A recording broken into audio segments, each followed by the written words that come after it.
The honourable member for Newmarket, Aurora. Thank you, Mr. Speaker. I rise today to speak in favour of Budget 2015 and specifically Bill C-15.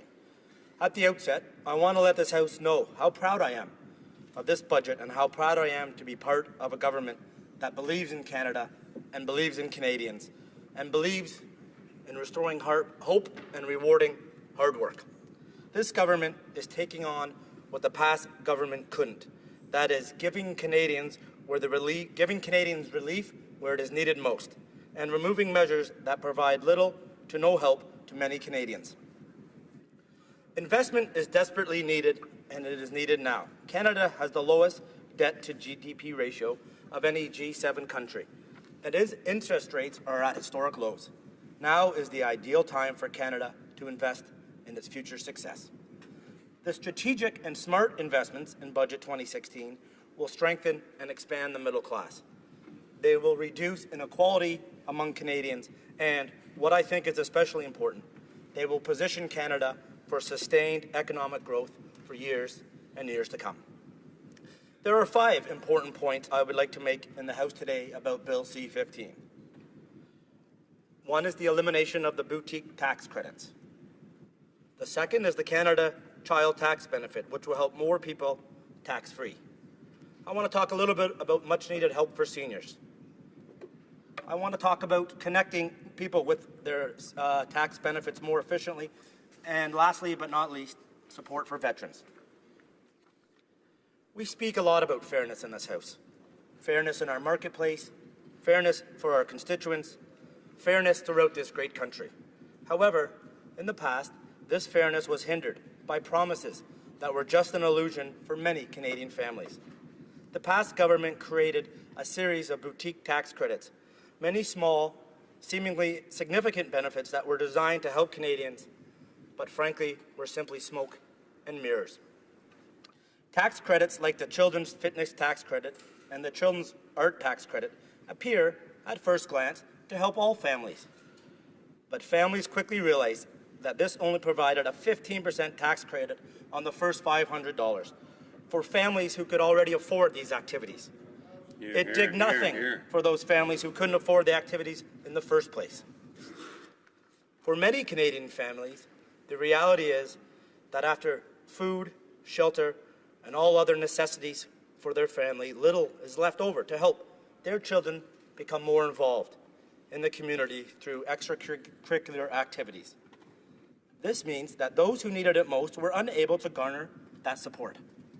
Bill C-15 is one of the first steps this government is taking to better distribute benefits and programs more fairly to those who need it the most. That means removing the boutique tax credits and ensuring that support does go to those who need it, the low and median income families of Canada. I think we can all agree that it is essential that Canada invest in its children.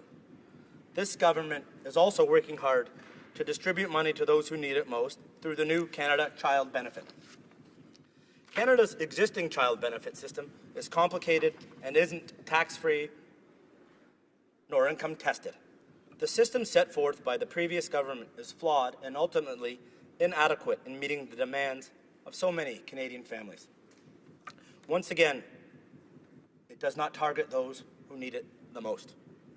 Our government will focus on giving Canadian families more money to help with the high cost of raising their children by replacing the current complicated system with the new CCB. This new system will provide a maximum annual benefit of up to $6,400 per child under the age of 6 and up to $5,400 per child for those aged 6 through 17. Families with less than $30,000 in net income will receive the maximum benefit. With the introduction of this much better targeted Canada Child Benefit, about 300,000 fewer children will be living in poverty by 2017. There will be 300,000 young Canadians with greater opportunity and greater hope for their future.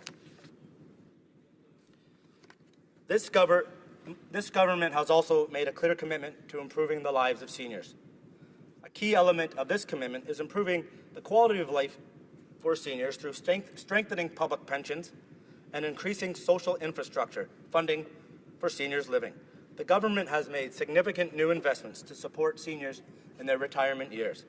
These increased benefits will ensure that Canadian seniors have a dignified, comfortable, and secure retirement. While Canada's retirement income system has been successful in reducing the incidence of poverty among Canadian seniors, many seniors continue to be at risk of living in poverty. Budget 2016 has committed to increasing the Guaranteed Income Supplement top-up benefit to $947 annually for the most vulnerable single seniors, which will support those seniors who rely almost exclusively on old age security and guaranteed income supplements. Our senior population is growing, and this government understands that every individual deserves a retirement that is safe, affordable, and ultimately sustainable for years to come.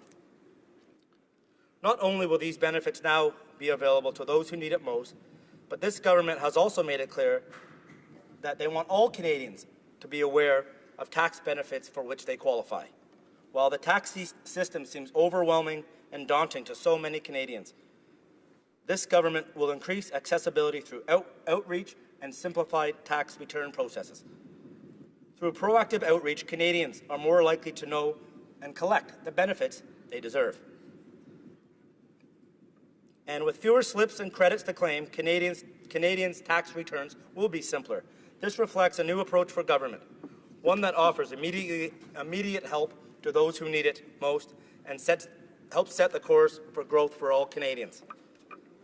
Budget 2016 is an ambitious long-term plan to strengthen the heart of Canada's economy. But I also want to highlight the commitment to veterans that is found in this implementation bill. I think we can all agree in this House that the government has a sacred obligation to our veterans, an obligation we must meet with respect, gratitude, and appreciation. Our brave veterans have dedicated their lives to the defense of our great nation, and they are worthy of our unwavering support. We will give back to our veterans who have given so much in service to all Canadians. The budget will restore critical access to services for veterans and ensure the long-term financial success of disabled veterans. Once again, I am proud to support this budget and encourage all members of the House to vote in favour of Bill C-15. By investing in those who need it most, we will make vast improvements in the lives of so many Canadians, support for our children, support for our seniors, and support for our veterans is important to all Canadians. Further, Budget 2016 is a clear step towards a prosperous future. It offers immediately help to those who need it most and lays the groundwork for sustained, inclusive economic growth that will benefit Canadian families for years to come. When Canadians have more money to save, more money to invest, and more money to grow our economy, everyone benefits. Making investments in these critical areas will be great for all Canadians. I urge all members in this House to support Bill C-15. Thank you, Mr. Speaker.